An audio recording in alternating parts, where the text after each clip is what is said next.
Welcome to a new episode of the Knowledge for Accountability web-based series that we are organizing with the partnership between UNDP and Executive Magazine, with the joint support from DANIDA and EU. This episode will be covering the nexus between the private sector and anti-corruption. With our guests, Ms. Nicola Ehlermann, International Development Consultant with more than 20 years anti-corruption experience, and Mr. Nicolas Bou Khater, President of the Business Leaders Association, RDCL. I would like to start with a question to Mr. Nicolas Bou Khater.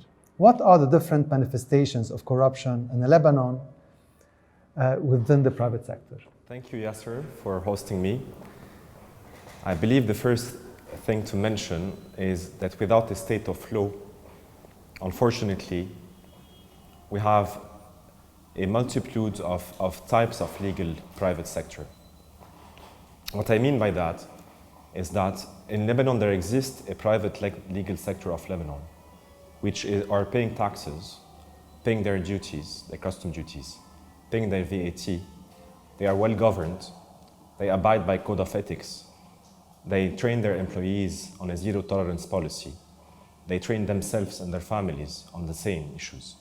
And they have contributed in the past 30 years to, the country, to the development of the country. And on the other side, in Lebanon, there is a private, illegal, unlawful private sector. And this is what we're trying to fight today. Because the private, illegal, unlawful private sector of Lebanon has not paid any custom duties, have under-invoiced at the customs, have used illegal borders to facilitate the entry of merchandise to Lebanon without any legal authority, have not paid VAT, have not registered their employees at the Social Security, have benefited from mafias to function. And these are protected by political class that are really harming Lebanese future, Lebanese image abroad. And down the road, if we don't tackle these problems with the necessary reforms, in order to enact change and proper change, this is where the priority has to be in order to rebuild the Lebanon we aspire for. A second example I would give you is the favoritism and the public sector procurement system. So around 10 firms in Lebanon have benefited from 60% of the public procurement of Lebanon between 2008 and 2018. This by itself gives you an indication of what happened. Thank you, Nicola. Ms. Ehlermann, what is the direct and indirect impact of corruption on the private sector? Well, first, Yasser, let me thank you for having me here. I think this issue of private sector engagement in integrity is a very important topic. Let's remember that corruption is defined as the misuse or abuse of public office for private gain. It is a rather complex notion, and it actually also covers a lot of forms and actions, such as bribery, fraud, nepotism, falsification of books and records, kickbacks, and there are many more. So seeing exactly, identifying where they are is very difficult. Hence, it is like hidden activity. So sometimes people get confused about what it is actually. What is sure is that it has many and very detrimental effects. The first one is that it is very bad for the economy. It hits economic growth. It hits mostly the poor, and hence it has very harmful effects on the poor, and many women are poor. It has very important impacts on investment and innovation, because with corruption, actually maybe the better placed in a deal get the orders, and so it makes the whole system less creative and less inventive. It has important impacts on infrastructure projects and developments, because for gaining corruption, people will favor certain types of investment over more efficient, more desirable investment for society. And in this case, in the case of Lebanon, you can certainly think of what happened in the port. Nobody really knows what happened, but there may be a connection. It has very bad impacts on tax revenues, as Nicolas was just saying. Some people pay them, some people don't, but you can have also extortion. So service deliveries are less for those who are in need, but incidentally, they are also of less quality. SME in the formalized economy have difficulties developing. I think we have had a very good demonstration. Qualified candidates may not be in the right place, and what we see in Lebanon is that many people with qualifications also vote with their feet and leave. So it has very detrimental environmental consequences because the laws may not be respected. People may dump dangerous matters into the water. And so we can see that this already has very bad impacts on the economy overall. But I think also that what Nicolas was mentioning, networks of illegality then gets very close to other criminal acts, such as money laundering, but organized crime, drug trafficking, arms trafficking, human people's trafficking, and leading up to death. So I think it's a very serious matter that we have to consider. And certainly the private sector has a role to play, maybe not alone, but in coalition or in tandem with the public sector. Thank you, Nicola. So what is, in such an environment, what is really the role, or what is expected from the private sector? Why should the private sector fight corruption? In fact, the private sector has to fight corruption because the private legal sector survival is at stake. The private legal sector cannot pay the price twice alone for fiscal adjustment on its behalf and on the behalf of the private illegal corrupted sector, whom have avoided contributing to this place for years. Corruption is also the main reason why we arrived today to a deliberate depression, and the World Bank called it a deliberate depression, an avoidable depression. Being vocal about it is very important. First, because the image of Lebanon abroad is at stake as well. And we need to make sure that the world understands that there is a vibrant private legal sector in Lebanon, without whom they cannot recreate Lebanon, the Lebanon we aspire for. A private legal sector that has so much to offer to the world as well in return. And here I think about all the services, the products, the agri-tech services as well, that Lebanon can offer to the world today at extremely competitive prices. So we also have to fight corruption to attract investments, and the good investments, the positive investments. And any foreign company, for it to invest in Lebanon, which is governed, would need to make sure that they are dealing in Lebanon with a private legal sector by compliance. We have to legislate also to be able to have a banking secrecy law, which does not allow for, like Nicola was saying earlier, for anti-money laundering, for example, for money laundering, that allow for terrorism finance, that allows for tax evasion, that allows for many other illicit enrichments. And this is something that has to be done according to international standards. Corruption is affecting, Yasser, our daily lives. And only by fighting corruption, we can survive. We can reimagine Lebanon we aspire for, and the one we would love our kids to live in.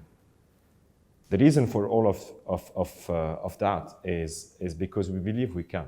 It's a lot to do, you know, and if you can tell us, what does the international community, represented by maybe development funds, maybe international organizations, what do they really expect from the private sector? What is the burden that is on the back of the private sector in an environment like the one in Lebanon today? Well, I think to bounce back on what was just said is that the international community, at least part of the international community, I'm not going to speak about the international community such as maybe Russia or China, where the regulations are different, but certainly OECD countries have very strong regulations in place that prohibit corruption by themselves, but also by the companies that are in their supply chain. So it will be difficult for these international companies, without risking their own reputation and without risking to having to going into maybe even prosecution for corruption crime, not by themselves, but by their next tier of companies, to interact with informal or illegal companies. So it is very important for those companies that the legal companies in Lebanon exist and that they also live up to certain integrity standards. Investment and investors will no longer invest in Lebanon if they're not reassured by such a behavior. And so there is a need for on-the-ground coordination between investment ministries and anti-corruption agencies to work together to understand what the business environment needs to look like. And also there is a need for the government to put in place a certain number of elements in order to reach out in a stakeholder dialogue with the private sector. And they can put in place different measures, different means. They can they will have to work on improving the business climate. That is very obvious. But they will also have, and we can maybe go more into depth into that, but then they also have to put and adopt and strengthen policy-making processes in order to engage in a dialogue and maybe inform the private sector of what can be done and how the private sector can be involved. Is the private sector able to do all this by itself? Absolutely. The private sector is eager to make it happen and have started making it happen. It cannot do it alone, but it has started already. And I can give you a few examples. We are shedding the light as business associations on the environmental, social, and governance, ESG, importance to all the private stakeholders. Many of them have started, as you know, Yasser, to implement these ESGs standards, and others are following.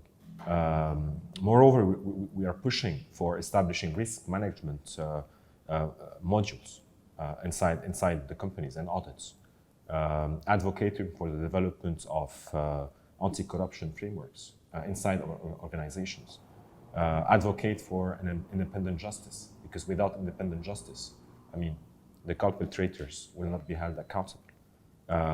Advocating for criminalizing as well and holding accountable public and private sector corruption. So the zero tolerance policy on the long term is very important for sustainability.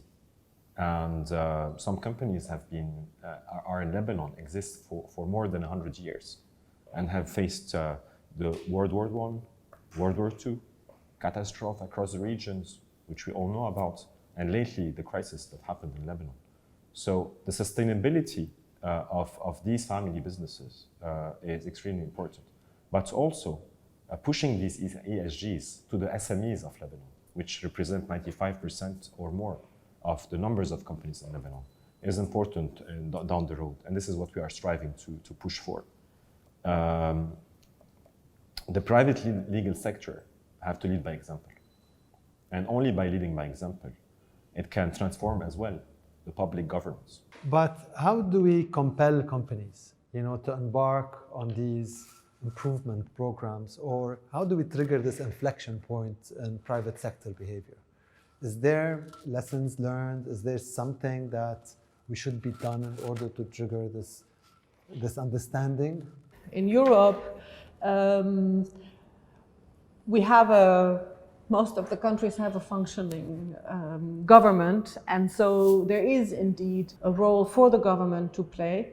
Not to mention, of course, that the legislation needs to be in place in order to criminalize corruption, that sanctions need to be enforced. This put apart, there is this learning experience over the last 20 years that there is a role for the government to reach out to the private sector, to involve it in the development of integrity measures. That, for instance, in the UK, they have produced a guidebook on what it is that companies need to put in place, and companies are very thankful for knowing what it is. There are international standards that have been developed which can guideline. So on the one hand, you have this responsibility for governments to making clear and maybe helping the private sector in what it is that needs to be done. On the other hand, the private sector has worked on itself. And the core elements of a corporate compliance are very clear, and they are also reflected in the ISO 37001 standard on anti-bribery management systems. But so it is a leadership commitment, very clear. If the leadership is cynical about it, nothing will happen. You need a very solid risk assessment. Where in your company do you confront corruption? And here you need to be particularly vigilant, and you need to also review this on a regular basis. It's not something that you put on a shelf or you say, this is how it is, and there we don't look anymore. So you have to update. You have to be very clear in your due diligence. Whom do you do business with? Whom do you recruit? And you have to document and keep that documentation.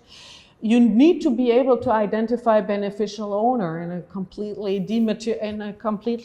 monetarized and where everything is liquid and nothing can be documented. It's very difficult. But you need to know who stands behind a contract, who stands behind a company, who stands behind a deal. And then, of course, you need to also train your people within the company, and you need to communicate with your stakeholders, with your shareholders, with everybody involved. But that is on an individual basis. But then I think also what is very important is the role that business associations can play. They can come together. My experience in this part of the world, and not Lebanon in particular, but that there are many different little business associations that don't speak even amongst themselves. So how can you come to a coordinated, joint approach? Eventually what you need, the government needs to be able to have one interlocutor, and maybe point 1, 2, 3, you are all in agreement, point 3 and 4 and 5 not. Well, let that go and be together in one approach, and you solve problems one by one.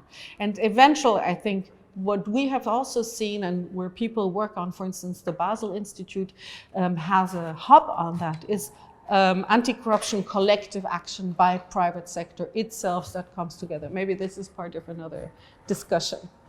It's a lot of work. I mean, whether it's ISO standards, whether it's ESG standards and principles, among many others, these are journeys that take time. Did the Lebanese private sector start embarking on their journeys? You mentioned before that we have to lead by example. Where do we stand now? Yes, sure, Yasser, absolutely. Like we said earlier, many companies have embarked already on the process of the ESG standards, other on the ISO certification standards. And this have been going for years because the private legal sector of Lebanon is in touch and is regulated by its foreign counterparts. Like Nicola was saying earlier, we have counterparts abroad, and they have regulations and set of regulations that we have to follow. And the only way to grow is to comply with these regulations. So we've been doing that in the past. Now our role as well is to push the SMEs of Lebanon to go in that sense. And this is not only just to be compliant. It's to attract the FDIs. It's to open new markets as well for these SMEs abroad.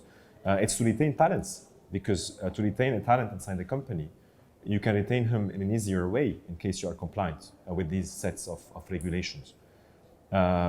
Moreover, many of the private sector legal companies are being more vocal today, and we can see them everywhere, and are being vocal on reforms. that we urgently need and we expect the public authorities to do. The advocacy and lobbying role of the private sector is key. So some of the advocacies we're asking for are the following. First of all, a fair capital control law that we've been asking for 2 years now and a half, which would hold successive governments and institutions accountable despite this law. A transparent banking sector, a banking resolution framework, which will help us go out of the cash economy which we are living in today, which is really controversial or divergent from what we aspire for in terms of fighting corruption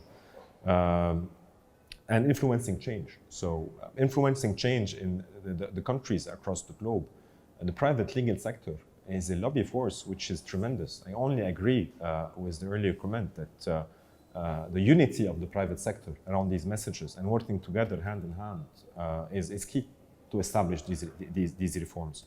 So I really believe that last but not least, that the private legal sector of Lebanon have recruited its people, its teams, on a meritocracy basis for years. I've never looked at the confession of the people we are recruiting, contrary to what's happening in the public sector. So we've led by example in that sense. Today, our teams, we don't really know to what confession they belong. What we know is their meritocracy level. And the private legal sector has led with that concern. So removing confessionalism from the public sector as well is key, I believe, and moving towards meritocracy is key to become a more competitive economy and to redress and to reform the public sector. Ms. Ehlermann, what's really is available to the private sector in terms of methodologies, strategies that can really enable them to develop industry-level initiatives to achieve what Nicola has just been describing? What is available to the private sector or to organizations like RDCL in order to come with a plan, with a plan of action that will help the private sector in Lebanon migrate to a place that is less isolated than we are today? I think there are quite a number of tools, instruments, but as said earlier, there is not a ready-made approach, because also when you look into an activity, its inflection points, its risk will depend on what sector they're in. An energy sector will not have the same risk as a health sector.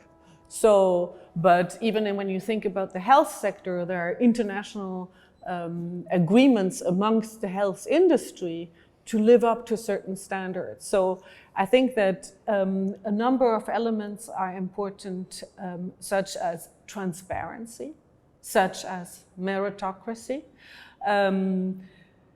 My belief is also that in Europe, things started to change when there was a serious legislation in place, a serious stick, and not only the law in the books, but the enforcement of the law.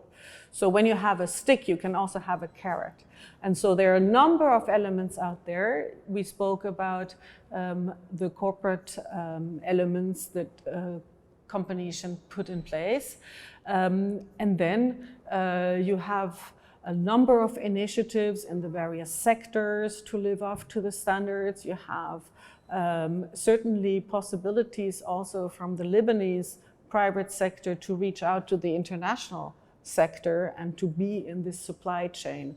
I think a big change is coming now from Europe, precisely with the ESG, but attached to the ESG comes the taxonomy. And the taxonomy is a bit of a complicated concept, but in any case, it means that there be clear indicators attached to the E, which is environment, S, social, G, governance of companies, so that you can rate them and so that every project, that every company be rated by a financial institution. So it depends on the companies themselves, and it will be the financial institution taking it up. The discussion of the indicators are still underway, because over the last 20 years there have been indicators in all sorts of ways and non-comparability. So taxonomy will eventually lead to some comparability. And the question then is, will this really guide the choice of the there is an expectation of young people today. They don't want to invest. They don't want to be working for companies that don't live up to integrity, that don't live up to environmental standards. So will these indicators also then trigger another behavior? Will they go more for ESG rather than profitability? Because actually for ESG there is a price attached. So there is a bit of a change in our society. We will see whether it works, but all this is out there. So I hope that the Lebanese private sector can catch up and live up to it. Thank you very much. Could it really, the private sector, to catch up with the world that is so ahead, that seems so ahead of us? What are the challenges that is stopping us? You know, to honor those commitments, I believe that we are facing tremendously difficult moments. So the private legal sector today is facing brain drain of talents, is facing an absence of liquidity because they've lost their resources in the banking system. They are facing as well a lack of infrastructure, which is really impeding the possibility of us. I mean, we are firefighting today. We are surviving today. However, yes, I believe it's possible because there is the willingness of the private sector of Lebanon to transform the private sector of Lebanon to be more productive, to export and to reverse the balance of payment and the balance of trade of Lebanon. And this is key in order to revamp and to rebuild our economy. To do that, they have to export their product and their services abroad. And like was being said earlier, those companies abroad would like to make sure that these companies are ESG, ISO standards. And I think that this is, I don't only think, I'm seeing companies today following the trend and adopting it. And I think that you can confirm, Yasser. However, the things which are challenging is the presence of a cash economy, which is a huge impediment. The lack of visibility as well for the private sectors in terms of reforms. And here I want to salute the commitment and the presence of the IMF, because the IMF will give more visibility and milestones for the government and the parliament for these reforms, and will tell us when will these reforms come. And this is important. The visibility is important for the private sector, which is today missing, unfortunately. We had many missed opportunities in the past. We know them all. I hope that this time we don't miss this opportunity, because every time we miss an opportunity, we regret it. So the private legal sector is ready to accompany the changes and have started already. And this is my message today.